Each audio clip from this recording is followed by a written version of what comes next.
In today's video, we're going to be taking a look at the tropics where we have post-tropical cyclone Lee, we have tropical storm Margot still, and then we have tropical depression 15, as well as another area of disturbance as we're right in the heart of hurricane season. So there is a lot to talk about in that department. We're also going to be diving into the upcoming pattern where the East Coast looks to get hammered with rainfall. So we're going to be talking about that storm after storm for that area, of course.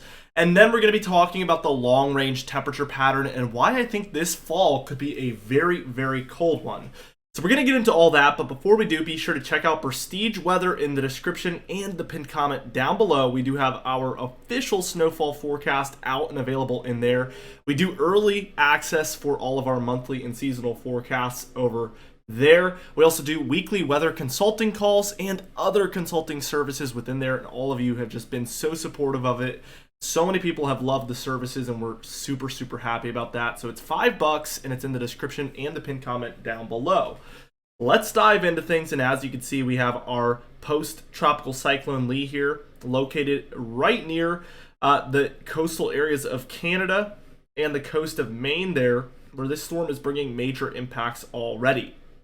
We can see that this is the 11 a.m. update, so we've already seen this one progress a little bit by the time this video is coming out. It does look to remain at tropical storm status all the way across that east coast of Canada, so we're going to see this really rolling through these areas. It's still at 75 miles per hour sustained winds, which is still extremely strong for a tropical storm. So definitely taking a look at a very intense storm. It's actually still at hurricane status, my bad. So we do see still hurricane level winds, but it is dying down, of course, as it's going to see that land interaction, some cooler temperatures. But it has a long way to fall before it's not a tropical storm status storm anymore. So definitely going to be bringing major impacts to many different areas there.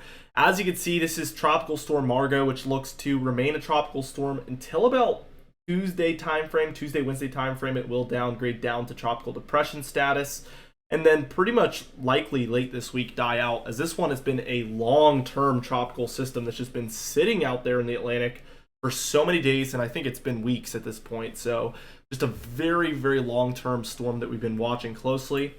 Here is that tropical depression 15, and it's at 35 miles per hour still, so we do expect this one at any point to upgrade to tropical storm status.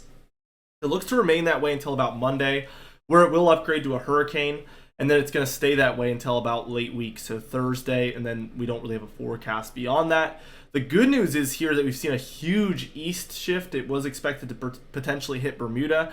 We now see that it is expected to curve to the east of that area, which is extremely good news, and that threat to the United States is diminishing very, very quickly with this one, which overall, I mean, there's just a ton of good news there, obviously. As we take a look at the Atlantic as a whole, we see Lee, Margot, and 15 there. And then we see this area of disturbance where there's still a 0% chance of development over the next 2 days, but we do see a 30% chance of development over the next 7. So certainly taking a look at some chance of development here, and I would not be surprised at all if we do start to see this percentage rise over the coming days, and this could potentially be our next system that we're tracking. Obviously, as again I mentioned in the beginning of the video, we are in the heart of hurricane season. Don't be surprised if at any point we see new areas of disturbance kind of pop up. So we're going to be watching for new threats on the way, likely very, very soon. As we take a look at our just storminess as a whole, we do see Lee there. This is by later this afternoon, so 9:87 there off the coast of Maine.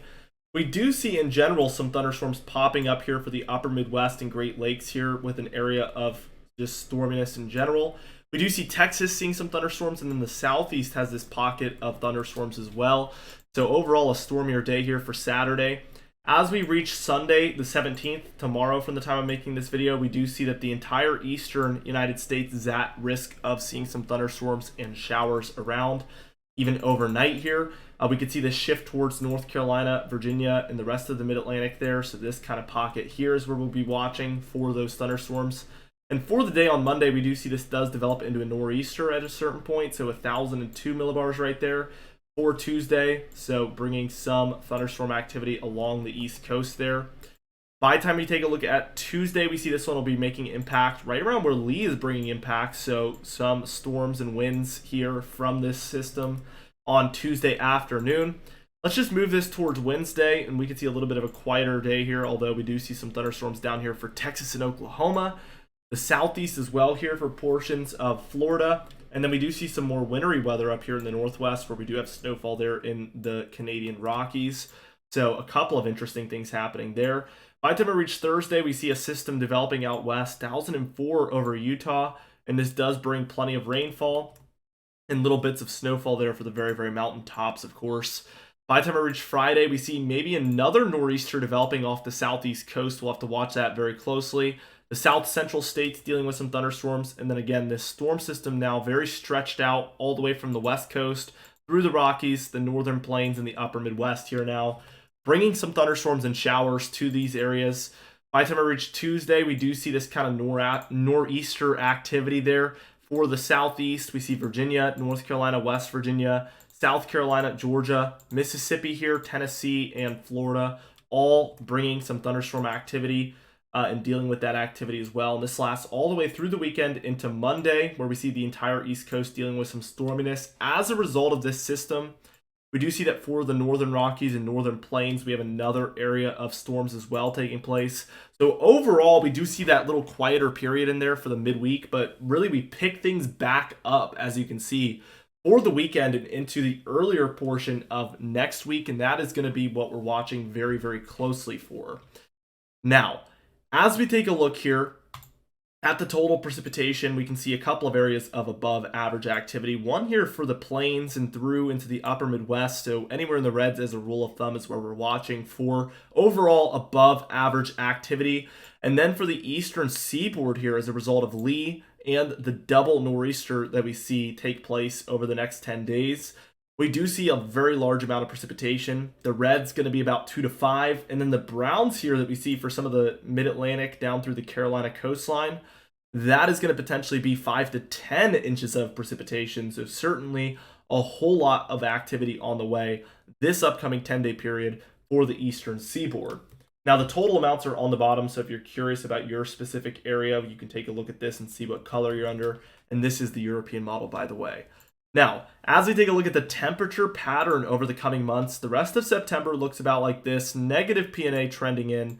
That is going to surge a lot of warmth for many people over the next 15 or so days that we have left in September.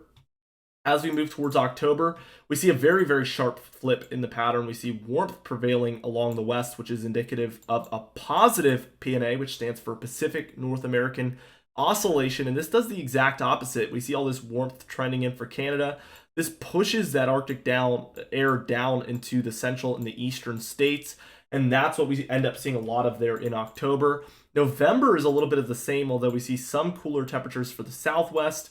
Same story for the southeast, with warmth in between here, and also for a lot of Canada here. That is what we're seeing a majority of. As we move towards December as a bonus, we do see some warmth in spots for the west, as you can see for the southwest in particular. We see this kind of cooler area here over a little bit further northward, so I'm going to put a down arrow there, up arrow for the warmth, and then we see more neutral temperatures over the east, so kind of a break even there. We could see this change, obviously. We're only in September, so we're going to be watching this over the coming months, but December could be a little bit of a neutral temperature month, which would create opportunities for snowfall and cold, obviously, at times. Most times when you see a snowless month in the winter, it's a very, very warm month compared to normal. So definitely going to be an interesting couple of months ahead, and I'm very, very excited to track all of it with you guys, as we do upload every single day, so be sure to subscribe for daily weather uploads.